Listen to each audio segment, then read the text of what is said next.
हिरीम शब्द की कथा सुनाइए। तो हिरीम शब्द की कथा ऐसी है कि महाराज, अब हिरीम शब्द की कथा तो हम पहले ही सुना चुके हैं, लेकिन एक बार और सुनाई देते हैं। जब इस सारे संसार में कुछ नहीं था, सारा संसार जलमग्न था, केवल नारायण थे और ब्रह्मा थे और भगवान शिव थे। उस समय भगवान विष्णु के कान से, कान के मैल से दो दैत्य उत्पन्न हुए थे, जिनका नाम था मधु और कैटभ। इन दोनों का जब जन्म हुआ तो जन्म से ये विशाल काय रूप धारण कर लिया और बार बार बार बार ये सोचते कि मैं कौन हूं, मैं कौन हूं, मैं कौन हूं, मैं कहां जाऊं, मैं कौन हूं। उसी समय पर एक आकाशवाणी होती है, हे दैत्यों, तुम दोनों भगवान विष्णु के कान के मैल से उत्पन्न हुए दो दैत्य हो। एक का नाम मधु है और एक का नाम कैटभ है, और तुम लोग तपस्या करो, उससे तुम्हें तुम्हारा सारा वृत्तांत पता चल जाएगा। मधु कैटभ ने कहा कि तपस्या तो कर लें, मगर किससे तपस्या करें। तो यही मन में विचार, दोनों भाई आपस में विचार कर रहे थे और बात करते करते अचानक से उनके मन से एक शब्द, उनके हृदय में एक शब्द उत्पन्न हुआ जो था ह्रीम।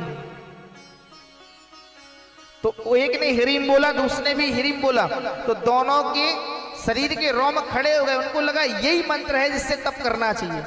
तो उस ह्रीम मंत्र के जब से उन लोगों ने 10,000 वर्षों तक तपस्या की। 10,000 वर्ष तक तपस्या करने के बाद मां जगदम्बा महालक्ष्मी उन पर प्रसन्न हो गई और प्रकट होकर के उन्हें दर्शन दे दिया। प्रणाम किया कि महाराज, हे मां, हमने आपकी तपस्या की है, हम पर प्रसन्न होकर आपने दर्शन दिया। माता ने कहा, मांगो, क्या मांगना चाहते हो। अब दैत्य तो दैत्य बोले, मैया हमने तपस्या करी, हमें अमर बना दो। मैया ने कहा, इस संसार में जिसने जन्म लिया है उसकी भी मृत्यु निश्चित है। एक समय के बाद तो ब्रह्मदेव को भी धराधाम छोड़ करके जाना पड़ता, अपना लोक छोड़ना पड़ता है, इसलिए अमर नहीं बना सकते। और कुछ मांगो। उन्होंने कहा, मां जो मांगेंगे दोगी। बोले, जो मांगेंगे देंगे।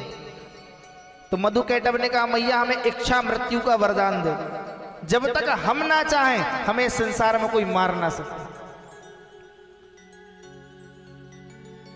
माता ने कहा, कल्याण वस्तु, जाओ ऐसा ही होगा, वरदान दे दिया। अब मधु कैटभ उस वरदान के कारण ये सोचने लगे कि हम अपनी मृत्यु तो कुछ खुद चाहेंगे नहीं, चाहे कुछ हो जाए तो हमारी मृत्यु तो अब हो ही नहीं सकती। तो मधु कैटभ सारे संसार में उस प्रलयकालीन जल में चारों तरफ हाहाकार मचाने लगे। ब्रह्मदेव से जाकर के युद्ध के लिए बोला। ब्रह्मदेव बोले, मैं युद्ध नहीं कर सकता। तो ब्रह्मदेव ने जाकर के भगवान विष्णु से कहा कि प्रभु, ये दोनों जो हैं, इन दोनों का संहार करो। भगवान विष्णु ने कहा कि ये दोनों हैं कौन। बोले, महाराज, मैंने उस परम शक्ति की उस आकाशवाणी को सुना है कि आपके ही कान के मैल से ये दोनों उत्पन्न हुए। भगवान विष्णु ने कहा, अगर ऐसी बात है तो दोनों को वध करने में ज्यादा समय नहीं लगेगा। बोले, जाओ। भगवान विष्णु ने अपना सारंग धनुष उठाया, सुदर्शन चक्र उठाया और जाकर मधु कैटभ से युद्ध करने लगे। अब देखो, दोनों भाई इतने होशियार, अकेले भगवान विष्णु को देख करके एक भाई आराम करे और एक भाई युद्ध करे। जब एक भाई थक जाए तो दूसरा युद्ध करने लगे। ऐसा करते करते 5,000 वर्ष व्यतीत हो गए, लगातार युद्ध हुआ, लेकिन ना तो भगवान विष्णु हार रहे थे और ना तो मधु कैटभ हार रहे थे। दोनों एक एक करके आराम कर रहे, लेकिन भगवान विष्णु आराम नहीं करते थे। तो उन्होंने कहा, भगवान विष्णु कहने लगे, भैया अब थोड़ी देर रुक जाओ, क्योंकि हम युद्ध करते करते थक गए हैं। और युद्ध का एक नियम होता है, अगर हमारा विपक्षी थक जाए या शस्त्रहीन हो जाए तो हमें उसे विश्राम करने का मौका देना चाहिए। ये युद्ध नीति होती है। तो युद्ध नीति के आधार पर मधु कैटभ ने कहा, ठीक है, आप आराम कर लो। तो भगवान एक वहीं पर शेष सैया से टिककर बैठ गए और दोनों भाई भी वहीं पर टिककर बैठ गए। ब्रह्मा जी ये सब देख रहे थे। ब्रह्मा जी को लगा अगर आपस में ये तीनों मिल गए तो हमारा कमलासन तो गया। मन में भगवान विष्णु ने कहा कि बताओ 5000 वर्ष बीत गए, सुना था जो खाली वापस आ गया, क्या किया जाए। तब भगवान को याद आया कि मुझे जन्म देने वाली उस परम शक्ति उन्हीं की आराधना की जाए। तो उन्हीं का ध्यान किया। या देवी सर्वभूतेषु दयारूपेण संस्थितः नमस्तस्यै नमस्तस्यै नमस्तस्यै नमो नमः। कृपामयी कृपा करो प्रणाम बार बार है।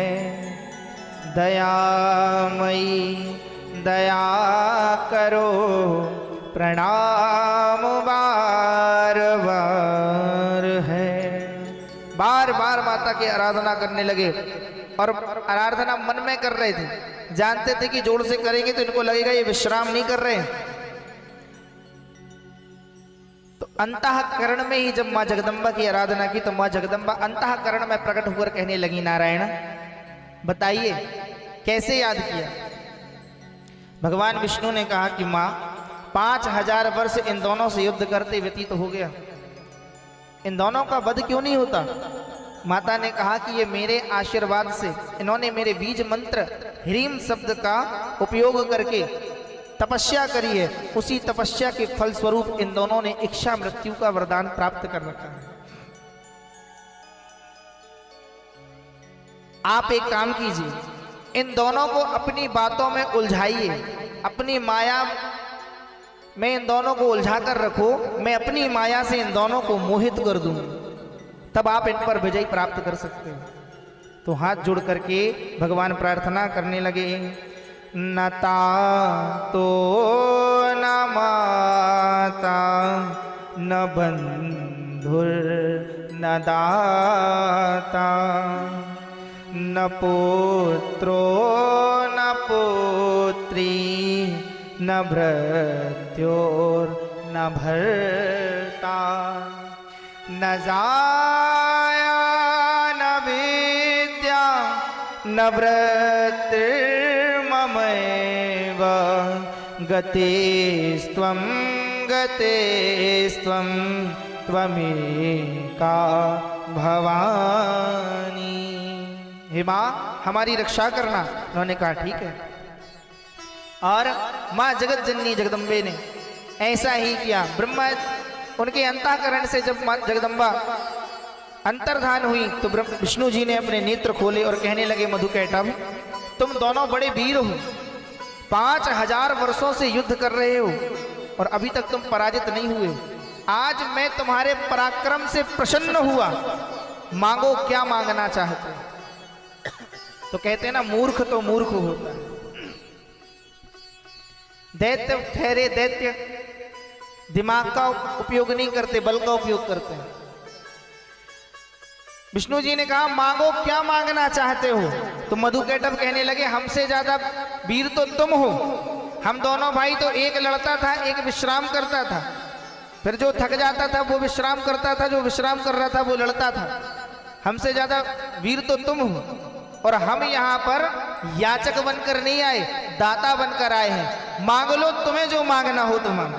अब यहाँ माता ने उन्हें अपनी माया में मोहित कर दिया। भगवान विष्णु ने कहा मांग ले। बोले हाँ मांगो, जो मांगना चाहते हो वही दूंगा। और आज इस जल को साक्षी मान करके हम दोनों भाई मधुकैटभ ये शपथ लेते हैं कि तुम जो भी मांगोगे वो तुम्हें दिया जाएगा। भगवान विष्णु ने कहा, हे महानुभावों, अगर तुम हमें कुछ देना ही चाहते हो तो मेरे हाथों से अपनी मृत्यु स्वीकार करो। अब वचनबद्ध थे तो उन्होंने कहा ठीक है नारायण, हम तुम्हारे हाथों से अपनी मृत्यु स्वीकार करेंगे, मगर एक शर्त है। बोले कौन सी। और मधुकैटभ ये जानते थे कि ये सारे संसार में केवल जल है, इसके अलावा दूसरा कुछ भी नहीं। उन्होंने कहा कि हम उस जगह तुम्हारे हाथों से मृत्यु स्वीकार करेंगे जहां पर जल ना हो। जल के अतिरिक्त कहीं पर भी आप हमें मार सकते हो। भगवान विष्णु ने कहा ठीक है, तुम्हारी जो इच्छा है वही पूरी होगी। और भगवान ने अपना विशाल काय रूप धारण कर लिया। कौन सा? उबनी बमन विशाल मेरो अदिति को ना। जैसे भगवान ने विशाल रूप धारण किया था, कब? 52 अवतार के समय पे तो सारे देवता भगवान को देख करके स्तुति करते थे।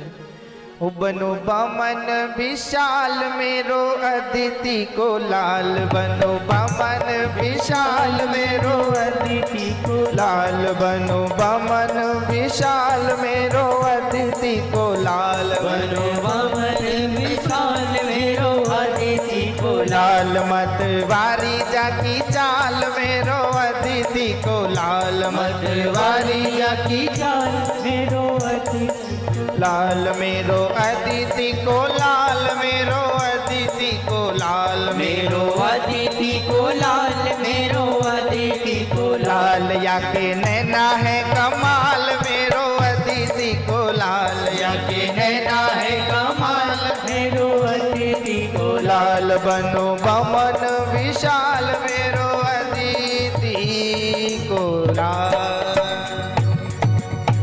ऐसा विशाल काय रूप भगवान ने धारण कर लिया। और भगवान ने कहा मधुकैटभ अब आओ और आकर मेरी गोद में बैठ जाओ। तो मधुकैटभ दोनों उठे और जाकर भगवान नारायण की गोद में बैठ गए और प्रसन्नता से भगवान विष्णु के हाथों सुदर्शन चक्र से उन दोनों का भगवान विष्णु ने वध कर दिया। बोले भगवान विष्णु की। उसी समय साक्षात जगदम्बा प्रकट हो गई और उन्होंने कहा कि नारायण, आज आपने इस सृष्टि में इन दोनों दैत्यों से सृष्टि की रक्षा करी, इसलिए सृष्टि के रक्षक भी आज से तुम भी कहलाओगे। तो ब्रह्मा विष्णु महेश तीनों मिलकर के माता की प्रार्थना करने लगे। नारायणी नारायणी जय मां दुर्गे